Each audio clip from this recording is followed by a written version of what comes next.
3, 2, 1. Salam saudaraku, puji nama Tuhan. Kembali kita bisa bertemu dalam tayangan edukasi Kristen untuk kalangan sendiri. Saudaraku yang terkasih di dalam nama Yesus, kita akan belajar bersama-sama tentang disiplin gereja yang tertinggi, tertulis di dalam kitab 1 Korintus pasal 5 ayat 5 sampai ke 8. Di tengah jemaat Korintus, sebuah berita yang mengagetkan menyebar seperti api. Salah satu anggota mereka terang-terangan hidup dalam percabulan, bahkan dengan istri ayahnya sendiri. Perbuatan ini bukan hanya dosa besar di mata Tuhan, tetapi juga mencoreng nama baik Kristus dan merusak kesaksian jemaat di tengah masyarakat. Rasul Paulus mendengar kabar ini, menulis surat dengan hati yang hancur, namun tegas. Ia terkejut dengan sikap acuh tak acuh jemaat yang tidak bertindak apa-apa. Seharusnya mereka berduka cita dan mengusir orang yang telah berbuat cabul demikian. Dan perbuatan ini adalah perbuatan yang keji dari tengah-tengah mereka. Kita akan menyimak bersama bagaimana tindakan Paulus dalam menyelesaikan kasus percabulan ini. Dalam surat 1 Korintus, Paulus menulis untuk membalas ketidakdewasaan yang luar biasa di antara jemaat, dan pada satu titik dia mengatakan kepada gereja untuk menerapkan disiplin gereja terhadap anggota tertentu. Orang itu harus kita serahkan dalam nama Tuhan Yesus kepada iblis, sehingga binasa tubuhnya agar rohnya diselamatkan pada hari Tuhan. Dalam kitab 1 Korintus pasal 5 ayat 5. Nat ini adalah tentang kasus seorang pria yang tinggal bersama istri ayahnya, meskipun dalam konteks ini adalah ibu tiri dari pria tersebut. Akan tetapi wanita ini dalam status pernikahannya adalah sebagai seorang ibu dari anak. Dengan kata lain, ada seorang laki-laki yang melakukan tindak percabulan dengan ibu tirinya. Dalam surat 1 Korintus pasal 5 ayat 1. Alih-alih meratapi dosa yang begitu besar, jemaat Korintus justru menjadi sombong dan tidak mengeluarkan orang tersebut dari gereja mereka seperti yang seharusnya mereka lakukan.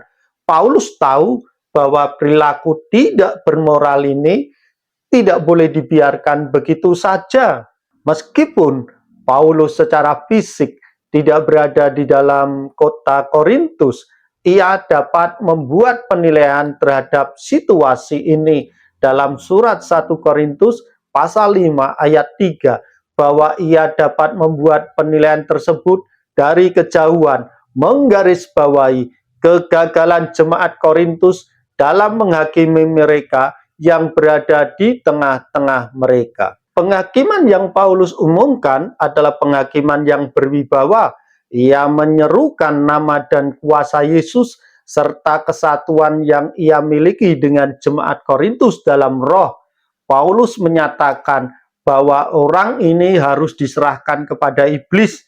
Sekilas penghakiman yang diserahkan kepada iblis tampaknya begitu berat, sehingga menyebabkan si pelaku kehilangan keselamatannya. Namun Paulus menjelaskan bahwa bukan itu masalahnya. Tujuannya Paulus menyerahkan kepada iblis agar tubuh si pendosa dihancurkan, tetapi rohnya akan diselamatkan pada hari Tuhan. Di awal surat, Paulus menyatakan keyakinannya bahwa jemaat Korintus akan dinyatakan tidak bercacat pada hari Tuhan. Hari Tuhan mencakup penghakiman terakhir dan tampaknya mencakup tahta pengadilan Kristus yang juga disebut oleh Paulus dalam surat 1 Korintus pasal 3 ayat 12 sampai 15. Penghakiman tersebut tidak membatalkan atau mengubah posisi seseorang di dalam Kristus. Dalam surat 1 Korintus pasal 5, Paulus menyerahkan orang yang melanggar kepada iblis, meskipun orang tersebut akan mendapat konsekuensi yang berat dalam kedagingannya. Posisi rohani orang tersebut di dalam Kristus tidak terancam. Penghakiman Paulus dengan menyerahkan orang ini kepada iblis adalah salah satu dari beberapa contoh yang menunjukkan bahwa Tuhan dapat memberi konsekuensi dan penghakiman secara fisik meskipun Dia tidak akan pernah membatalkan keselamatan yang telah Dia sediakan.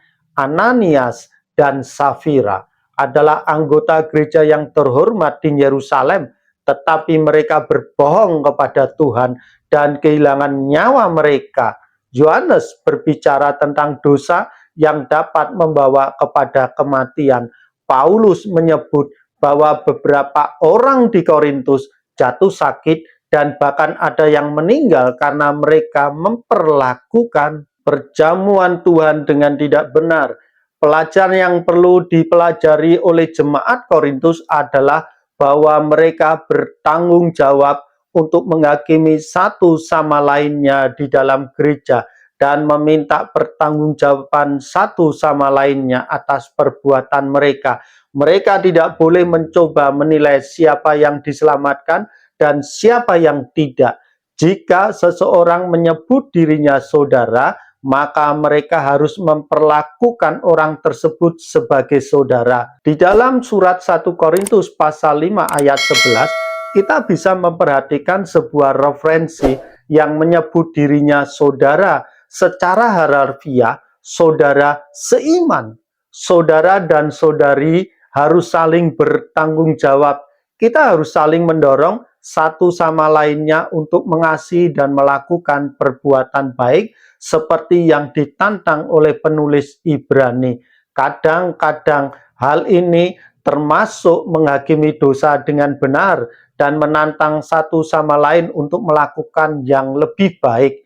Dalam kasus Paulus, dalam otoritas kerasulannya, sesuatu yang tidak kita miliki, ia memerintahkan seorang pelanggar untuk diserahkan kepada iblis. Saudaraku, meskipun kita tidak memiliki otoritas tersebut, kita tentu masih dapat saling meminta pertanggungjawaban karena kita tahu betapa seriusnya tindakan amoralitas dan dosa. Untuk itu, saudara, di dalam tayangan ini kita diingatkan supaya kita satu dengan yang lainnya saling mengingatkan kepada saudara-saudara kita yang seiman supaya mereka tidak terjerumus dalam tindakan amoralitas dan dosa. Selain itu, kita diingatkan supaya kita dengan saudara kita yang seiman satu dengan yang lainnya saling berusaha memberikan pertanggungjawaban atas tindakan kita. Untuk itu, saudara, tetaplah berjaga-jaga dan waspadalah terhadap tindakan, perbuatan, dan perkataanmu supaya kita tidak jatuh dalam tindakan amoralitas dan dosa. Puji nama Tuhan, Tuhan Yesus memberkati.